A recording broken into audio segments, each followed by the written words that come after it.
Okay. First one. What is the change in the y's? 12. And the change in the x is -8. So our slope, when we reduce it, -3/2. We all agree? Okay. The equation of the line in slope-intercept form that passes through 3, 4 and is perpendicular to the given line. First thing you have to do is figure out what is the slope of this given line. So remember, what's the short formula? Opposite of A over B. Yes? Remember that from yesterday? So what's the perpendicular slope? 2/5. So you have to kind of go through that in your head. I got to find the slope that from what they're giving me, and then either parallel or perpendicular. And then we're writing our equation. So slope point form. So we have y minus 4 equals that perpendicular slope times x minus 3, and we're just getting y by itself.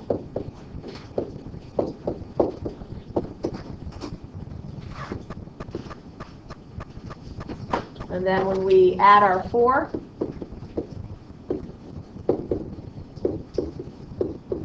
that's 20, so 14 over 5. Okay. Get on writing the equation. Okay. Last one, the line of regression. So we're going to use our calculator. We're going to go to stat. And we're going to have those numbers in there. And then you're going to go to stat, calculate number 4, the line of regression. You get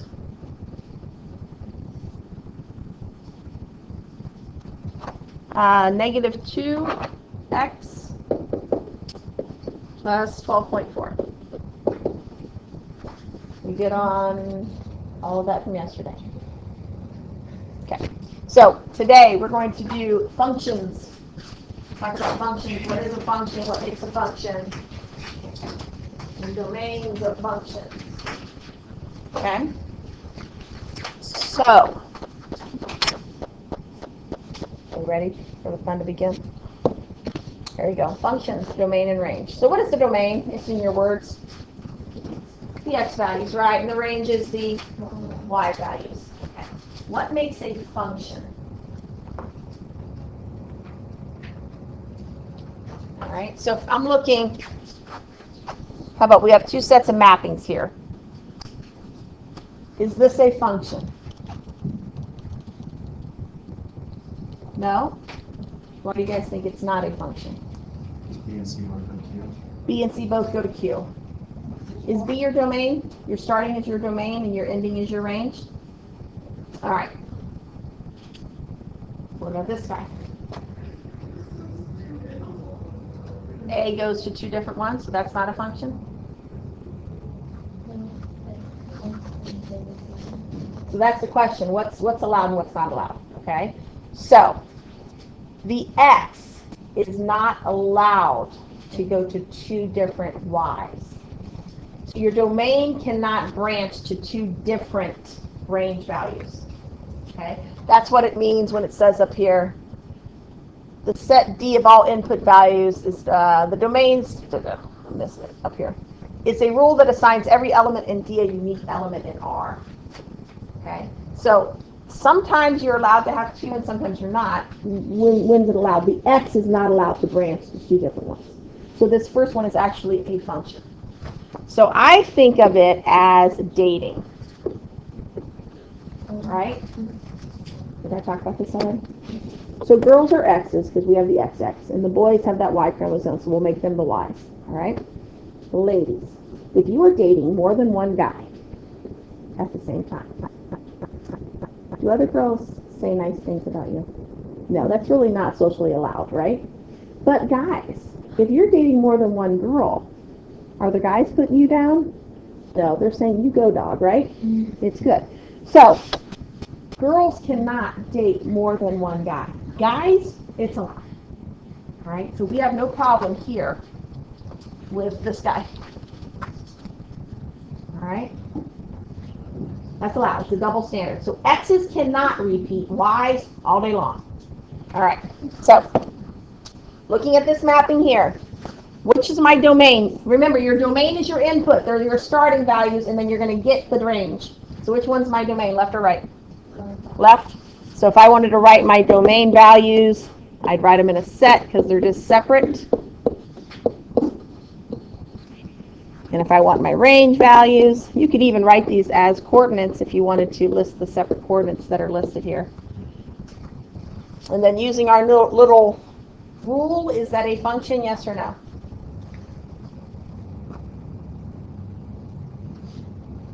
Does each domain x value only branch to one y value? Yes. Okay. We're okay that the 2 has 2 going to it. You just can't be branching 2 segments. All right. How about the next one? Is that a function, yes or no?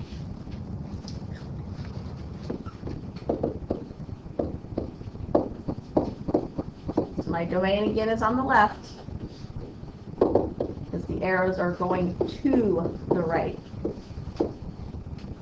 So is the second one a function? Yes or no? No, because of who? Little miss 35. Negative 35. Okay? Can't branch. 2 different ones. All right. That makes sense? Double standard. Okay. The domain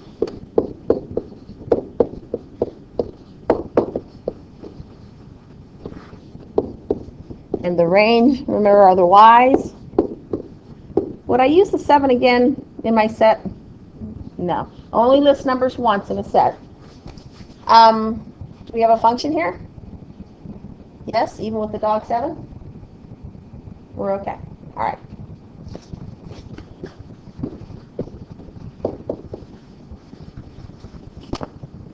Are we all good? Easy enough. So, the next thing we're going to talk about is interval notation. This looks like a really big slide. You don't have to write this all down. We're going to kind of bring it in, but if you wanted to, oh, I lied. This is so not the slide I thought it was. Let's look at equations and tell whether they're functions. If you recognize the equation, as in the first one, what is the first one? How does that graph? What is it?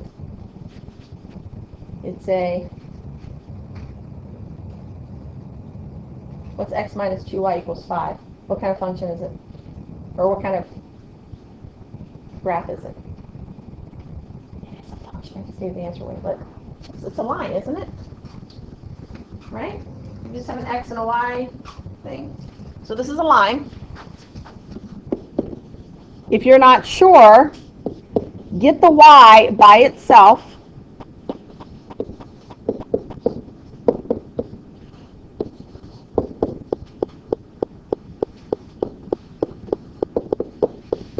Okay? So it's a line. You have a slope and a y-intercept. All lines are functions except vertical lines. Because if you think about, if you were to graph that, it's going to pass the vertical line test. Okay? Also, if I put in an x, any x, am I going to get a different y every time I put an x in? If I put a 1 in there, I'm going to get an answer. If I put a 3, it's going to be a different answer. Not going to get the same answer. The second one, we don't recognize, right? Unless you took pre-calc last year. So if I don't recognize it, again, I'm going to get the y by itself.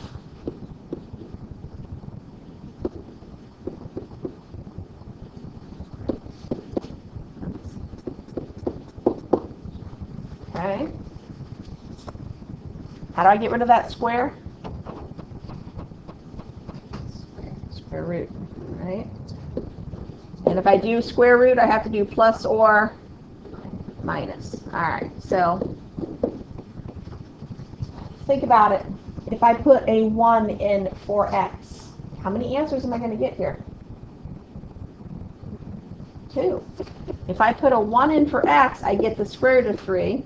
I also get the negative square root of 3 because of that plus minus square root. You're going to get 2 answers for every number you put in there. Okay? So that is not a function.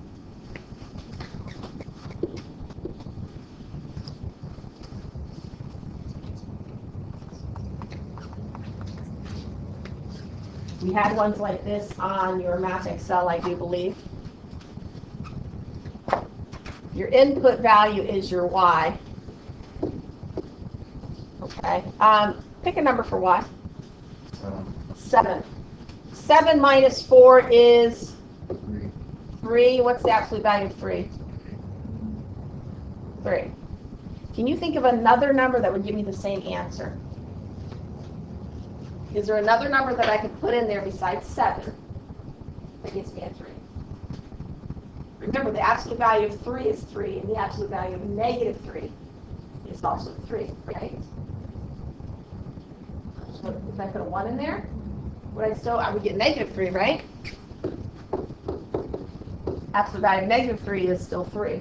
You see how I have an x going to 2 different y's, so this is not. So absolute value also gives you, because you have that positive and that negative absolute value that gives you the same distance. All right, so that's a no.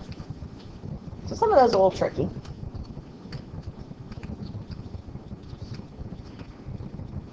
All right, now we're going to talk, maybe, about interval notation. So why? Vertical line test. I don't know if we're ever going to get their interval notation, but we all know the vertical line test, right? That's how we tell a graph is a function. This is basically showing you what x, where they're paired. Okay? So we're going to buzz through this one. Top left, is it a function? No, because right here, right? Problem. This guy, is it a function? Yes. Yes, and no. All right. So no, because of this situation. Yes. No. And yes. All right. Interval notation. Who knew we were going to get to do this? All right, this shows every possibility, and I don't want you to really worry about copying this all down. If you want to print it, you can, but it's not that hard. What we're going to do, instead of using the little alligator mouth, the less than or greater than symbols, we're going to use interval notation, and it's actually easier. Okay, so I'm going to just blow this guy up a little bit so you can actually read it. All right, so let's just take one at random. Let's take this guy. This is saying x greater than or equal to a. So if you picture that on a number line, when you were younger, you use a closed circle, meaning or equal to, greater than. Okay? In some books, it shows just a square bracket on the line. But we do a closed circle. So if you think about it, you always have 2 endpoints. The left endpoint is this number a, whatever it happens to be. What's the right endpoint if you're going forever? Infinity. So in interval notation, you're just going to put brackets around those. It almost looks like a point. If it includes the endpoint, if it's included or equal to, you use a square bracket. If it doesn't, you use a curved parenthesis. Okay? So this says or equal to, so I have a square bracket here. Can you ever include infinity? Is that an actual number that you can include? No, because there's no real endpoint there. That's just going forever that direction. Okay? So let's just do some examples and see how you do. Sometimes it's just easier. So if I said 3 is less than or equal to x, which is less than 8. What is my left endpoint? And what is my right endpoint? The left endpoint is included, so I'm going to use a square bracket. The right endpoint is not included, so I'm going to use a curved parenthesis, and that's it. So instead of writing inequality notation, we're going to write in interval notation. So really and truly, that's as hard as it gets. So if I said x is less than 7, so picture that on a number line. These are the ones that people get twisted around. It does not include, so we use an open circle and we're going to the left. Right? So what is the left endpoint? What's the left number? What's way back here that the arrow's going to? Negative infinity. And the right endpoint is 7. Does that make sense? That's not included. The 7 not included. So if you're going less than or greater than, not in between two numbers, you're going to have an infinity or negative infinity as one of your endpoints. Okay? X is greater than or equal to negative 2. So again, on the number graph, it would look like that. It's starting at negative 2 and it's going to the right. So the left endpoint is negative 2 and the right endpoint is infinity. What kind of bracket do I put here?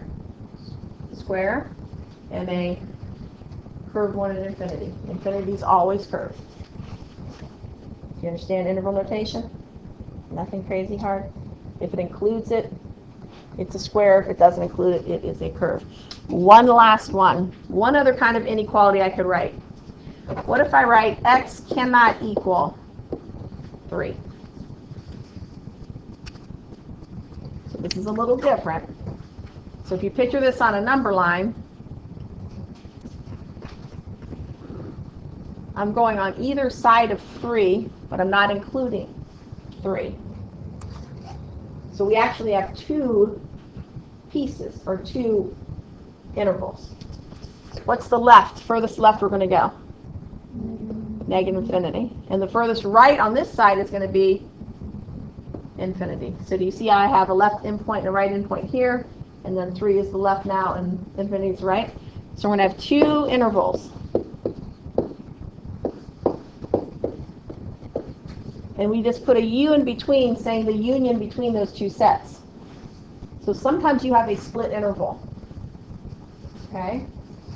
If I am graphing a function and it has a jump like that, where you're jumping over a number, what does that mean on the graph? We have to jump over that number. So a lot of times on the graph it's shown with what? It's like an invisible vertical line, so I can't be touched. Asymptote. It's a vertical asymptote, or it can be a hole in the graph. And we'll get to those. But anytime you see the number, it's the same number in both intervals, but you have to jump over it. That's going to be a break in the graph with an asymptote or a hole. Okay? All right. Moving on. So looking at this graph, let's write the domain in interval notation. So sometimes you get a little confused. Here's the graph.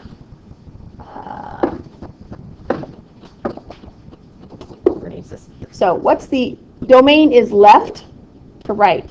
So the furthest left this guy goes. Do we have 2 intervals?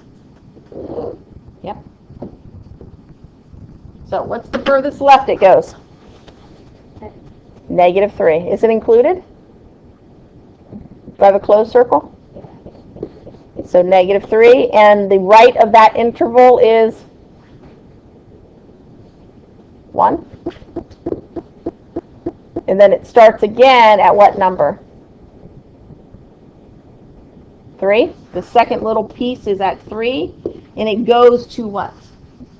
Infinity. When you see a closed dot, it's included, square bracket. Infinities are always curved. What's the range? So the range is always bottom to top. So the lowest this guy goes for each little piece. So what's the lowest it goes here on the bottom interval?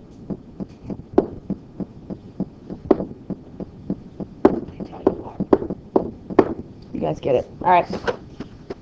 What's the lowest it's going?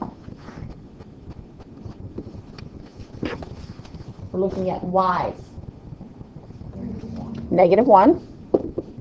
And the highest it goes in this piece is a +1.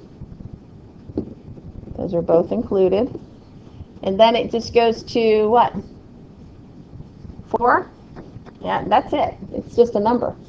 It stays at that height 4. It's not an interval. That's not the low or anything. That's going to bother me, but we're okay. You guys try and write the domain and range of the second one here. Using interval notation, what is the domain and what is the range? Who's got the domain? What do we think? Anybody?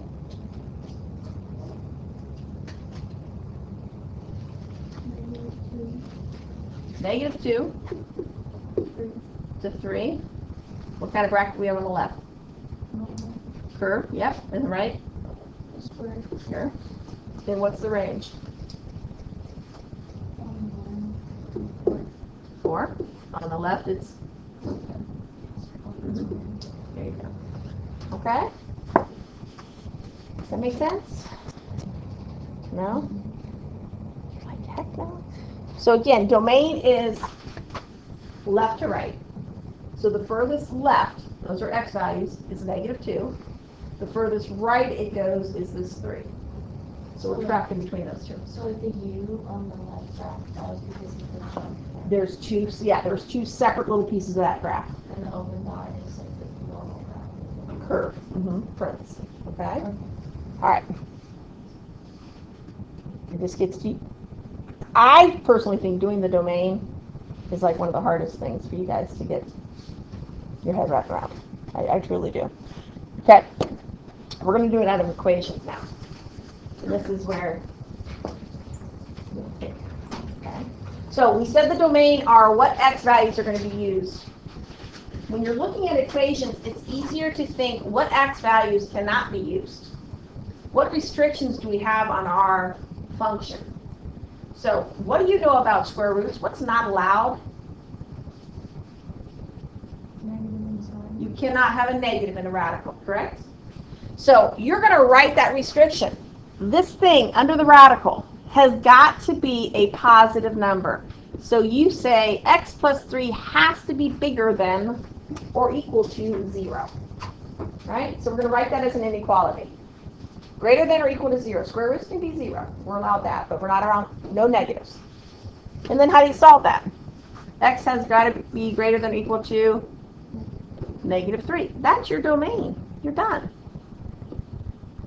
Write the restriction out as an inequality and solve it, and you have your domain in front of you. Okay? What is that as an interval? So we're starting at -3. And we're going to what? What's our second endpoint? Infinity. Let's picture what that looks like on a graph. It starts at -3, and it goes to the right. Okay? So if you're looking at the actual graph of that function, do you see how the furthest left it goes is -3? And then it's going to go on forever to the right, to the infinity. Okay? Makes sense? How about the second one? We have a square root. So whatever's under here has to be greater than or equal to 0. So that's already done. But we also have a fraction. What do you know is not allowed in a fraction?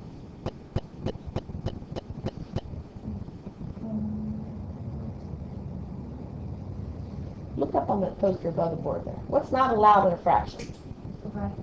Can't divide by 0. So the denominator cannot equal 0. So that's another inequality I can write. So you have 2 of them. Okay? So write your restrictions as inequalities. So the second one can be solved. X cannot equal 0 or 5. So on a number line, if I were going to graph this on a number line, X has to start at 0. It can't be below 0. So we're going to start at 0, and we're going to go to the right. And when we get to 5, we have to jump over the 5, and then we continue on. So that's what it kind of looks like. Bless you. So how would I write that? We have 2 separate intervals. Do you see that? 2 separate pieces? So write that using interval notation. What's the left piece look like? And then what does the right piece look like? That little hole in the middle is where we're jumping.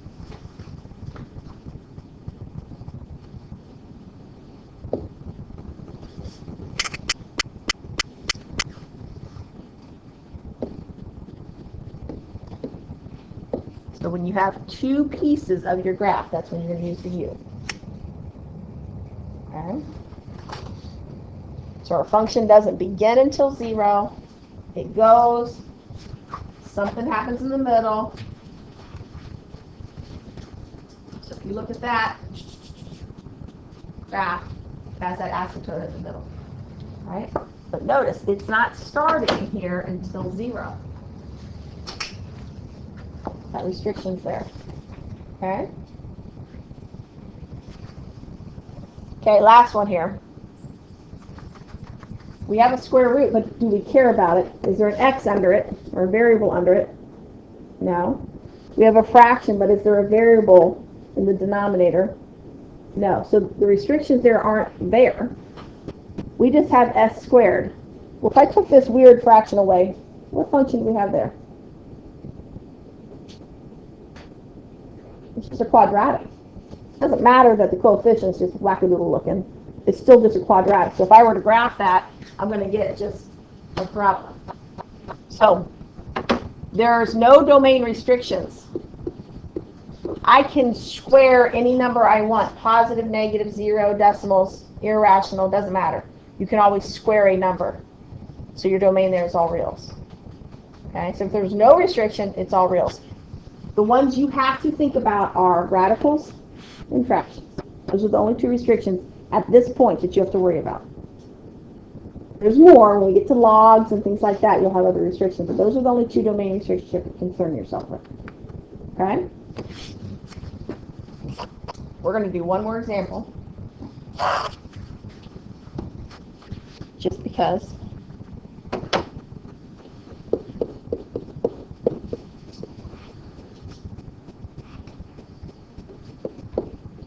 We might do 2 more examples. It's pretty fun. Right? So what restriction do we have on this? Square root, right? So what are you going to put? X squared minus 9 is greater than or equal to 0. So you always want to start with the restriction. And we're going to solve this. Now, this is where we have to remember some things from Algebra 2. And this was probably 1 or 2 days out of your Algebra 2 life. So when I take my square root, we are solving an inequality. So it's a little different than an equation. We know it's going to be plus minus. Yes? So it's going to be x is greater than or equal to 3. X is less than or equal to negative 3. So that second one, the symbol's going to flip with the negative. Okay? So you have to remember it flips with the negative. I always remember if it's greater than, you're going to be split. Your domain is going to be split up. All right? So our domain here is greater than 3. And less than or equal to negative 3. It is split. Okay? That's an OR graph. You have greater than, it's an OR. It's split up. Okay? And just for fun, we're going to do one more.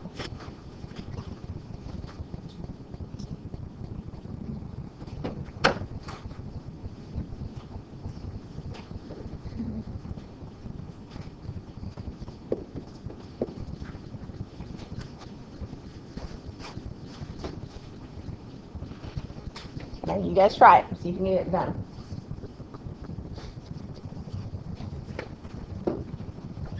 Everyone start like I have it. So when you go to solve this, I'm going to move the x squared over to make him positive. Okay? So if I rewrite this so my x is on the left, just so it's easier for me, I have x squared is less than or equal to 4. Is everyone there? So if you move the 4 to the left, you have a negative x. So when you divide by that negative, it flips the symbol in the middle.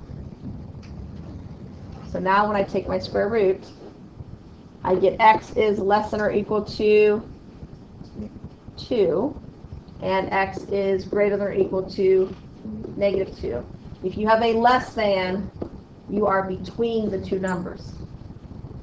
If your x squared is less than the number, it's between the two square roots. So our guy looks like this. Okay.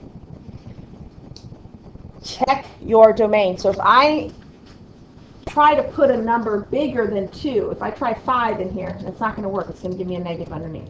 So just check it if that's going to mess with you. Okay? All right. Moving on. We know this notation, f of x means function. It means y equals, same thing. All right. So what does this f of 3 mean to do? Plug the 3 in for x. We all good with that? I'm going to kind of buzz through that. This equals negative 3. Okay. So negative 2, same thing. We're going to be careful, though, when we put a negative in that we use parentheses so that it squares properly. All right. What about c? F of c. It's the same as the other two. You're going to plug in c. You're just going to leave it like that, and that's okay. F of x plus h, we're going to plug in x plus h. So it's going to be negative 2 times x plus h squared plus 5 times x plus h. And you want to simplify that. This is something you actually will do when you're starting to get into calculus. We'll do it a little bit later this year. So how do you expand x plus h squared? Can people do that in your head? Or if you don't do it in your head, what do you have to do? Boil it out. Okay? So go to the side if you need to. So this is x squared. You have xh, and another xh is 2 xh's plus h squared. It is not x squared plus h squared. You've got to have that middle term. It's a trinomial when you FOIL that out. And then you just distribute.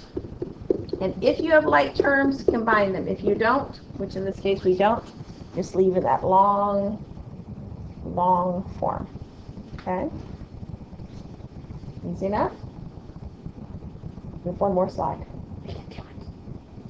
About right. Here we go. So look, you know what I'm feeling? We can do this rest of this on Tuesday.